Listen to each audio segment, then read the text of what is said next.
Hi there, my name is FritzStreets and today I'm going to cook for you.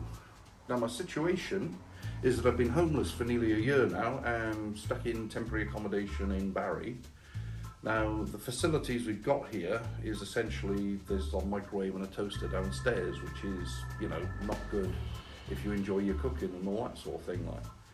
Now during the lockdown, obviously I put on a bit of weight and all that sort of thing like, but you know what they say with the chefs and stuff like, always trust a fat bastard because they enjoy their grub and they're going to make something that's going to taste real good. Now my situation being that because we've only had the microwave and the toaster here, took a bumble down to B&M's, picked up one of those mini tower ovens, a tower hot plate, which essentially is 2 hobs, and a George Foreman grill. So, it's got me that, I can actually crack on and cook some decent meals with it like. So without further ado, let's crack on. So for today's meal, we're going to be cooking a spaghetti bolognese. So here are all the ingredients. We've got a Dolmio bolognese mix, so that's just going to be our base essentially like. We've got some chopped tomatoes to add for texture, tomato sauce for, added sweetness, a Faustino the 7th red wine, which is always nice to have a little splash, bit for the bolognese, bit for me, a red and yellow pepper, mushrooms, onions, garlic powder, bacon, mincemeat, mature cheddar cheese, because, basically I'm just not a fan of Parmesan, I'll be honest with you, spaghetti, a baguette for garlic bread, and some butter to make up the garlic butter with the garlic granules. Okay, so on we go. Okay, so the first thing we're going to do is start chopping up our vegetables and bacon and our mushrooms. So talking of which, we'll start with the mushrooms. So get them out, peel them off.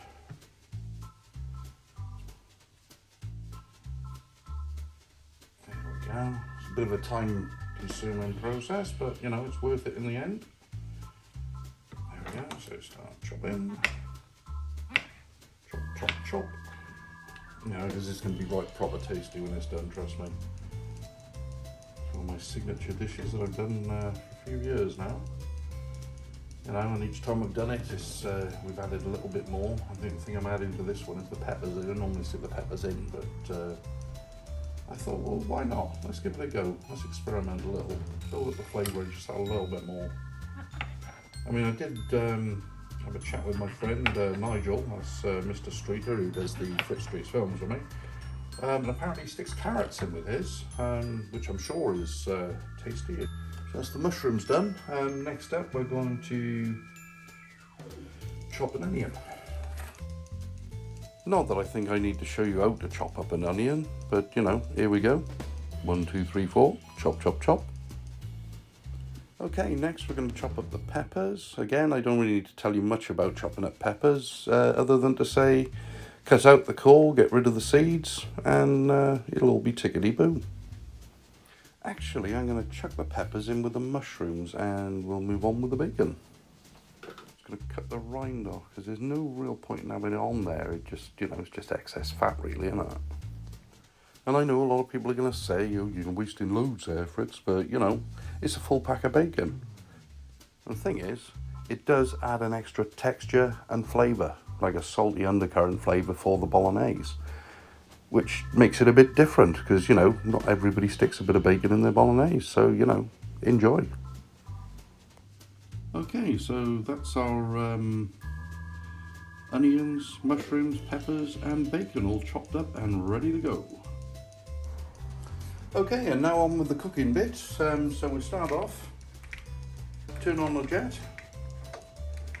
Oh, make sure the oven's turned on first. There we go, red light, we got go, we're ready to go. So first things first, the mincemeat. In it goes. Chuck in a bit of garlic, the old garlic, Schwartz's, always rather nice. So a little sprinkle over there like so.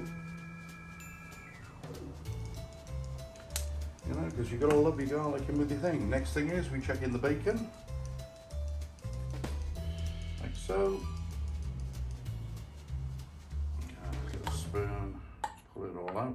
That's it, nice. And just mix that around a little bit. And next, we're going to add the onions.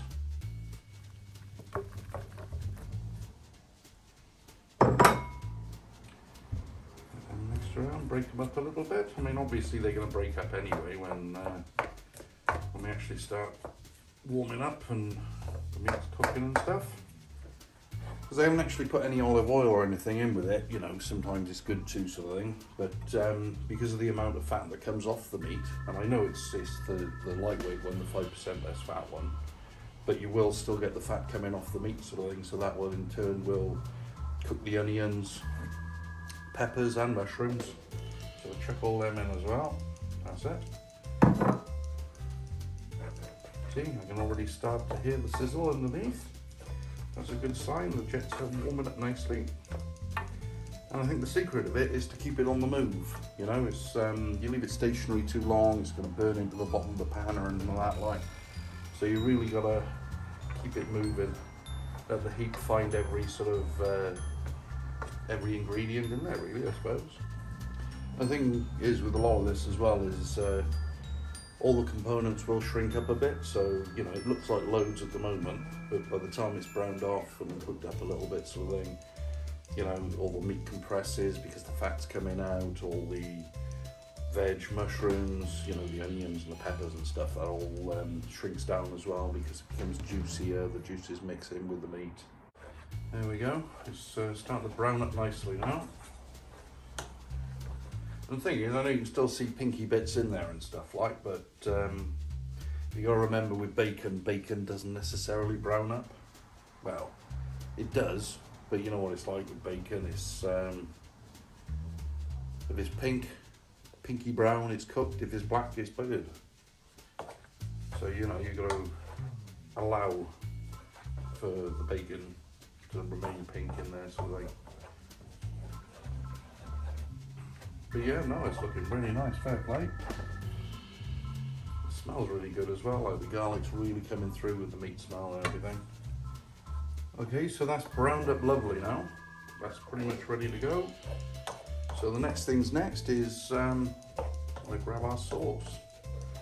Look at that, oh, smells lovely. Got my stomach rumbling already, like in anticipation of the feast. There we go. So next thing's next, we're going to grab our sauce. I've gone for Dolmio this time. Well, mainly because it's the main one there, and it's quite a nice flavoured sauce. So in it goes.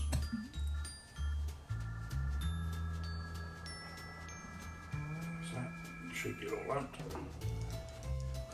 Always handy to stick a splash of water in there, something just to shake up, get all the remnants of the bolognese sauce out of there, and it all adds to the mix, you know. And it doesn't make it runny or anything like that, like, because you know eventually the water will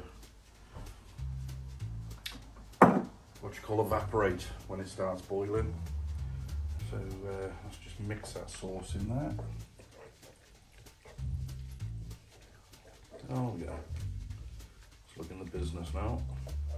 Okay, that's looking really nice now. The sauce is mixed in nicely with the mincemeat and the bacon and the veg and everything. So the next thing, we're going to stick in a tin of chopped tomatoes, just to add a bit more consistency, a bit more sort of flavour to the sauce and everything like. So then it goes, there we go.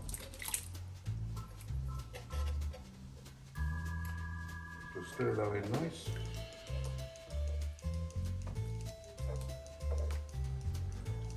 And a bit more garlic for good measure.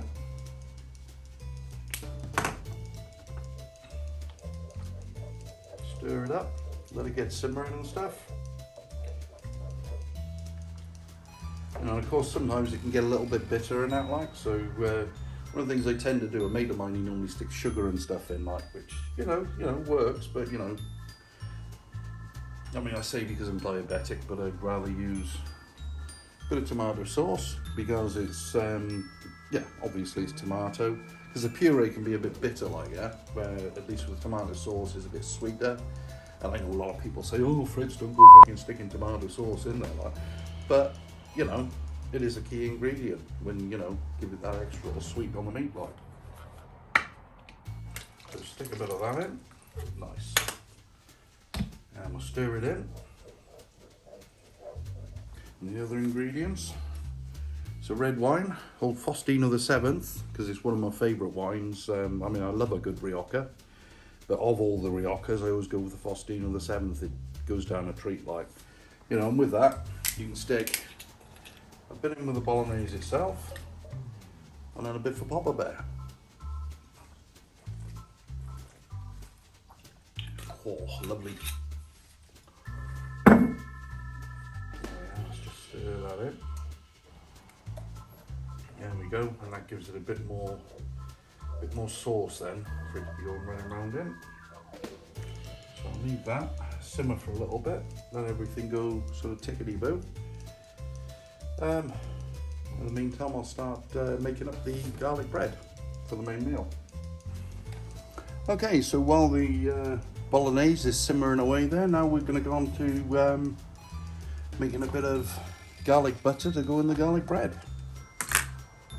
So first things first. A great knob of butter, like so. Stick it in. That's that. Nice. Stick that over there for the time being. And we're just gonna flatten that out a little bit with a fork.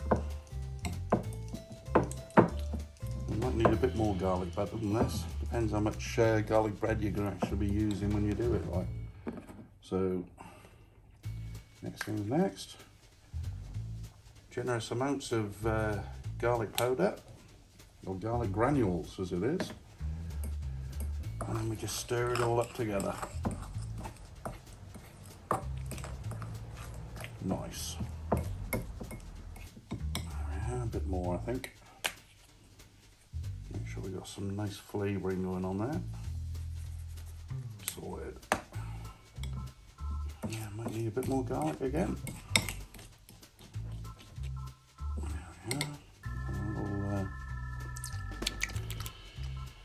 Oh yeah, that's good. Okay, so the next thing is getting the garlic butter into the bread. So first things first, we'll put that up there. The length of tin foil. That for there like so. Not much room to work with, but we'll make it work. And then we got the white baton, which is essentially well, it's a mini French stick, I suppose, isn't it? I've got a feeling you have to do this in 2 halves. What have we got? Where's the end of the table? So have we go.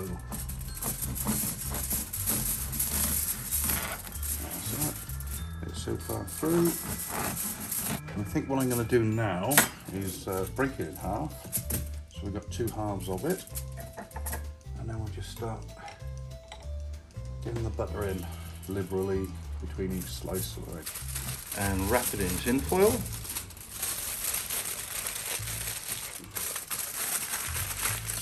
Oh. There we go. And that's the garlic bread ready for the oven. The next thing is we're going to get the garlic bread into the oven. Should be about 15 minutes or so. All good.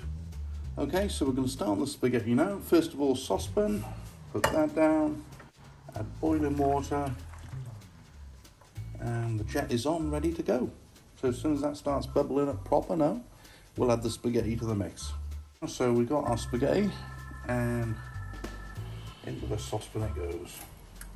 There we go, so we got that one. Still bubbling away nicely. Pushing the spaghetti down.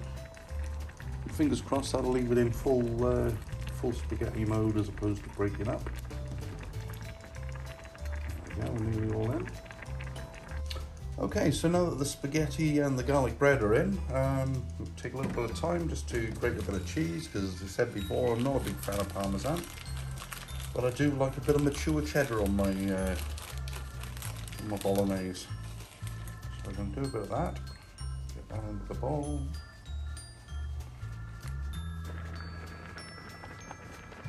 and sorted.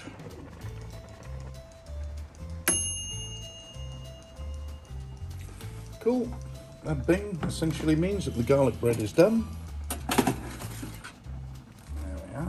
Stick that up there for a little second. And by the looks of it, the spaghetti's done too. So great timing all round, really. Okay, so I think we've got a meal good to go. So first, on goes the spaghetti. Well, let's check that out. Right, I think that's probably enough on there. So then we get our ladle.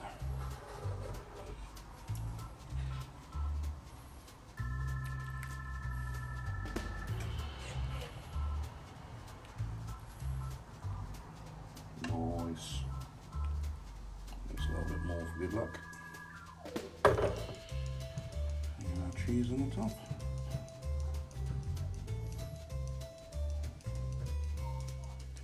It'll melt in with it quite nicely, that. It's nice garlic bread on the side there. There we go, voila. One spaghetti bolognese with garlic bread. Done a la Fritz. That's it, that's the spaghetti bolognese with garlic bread.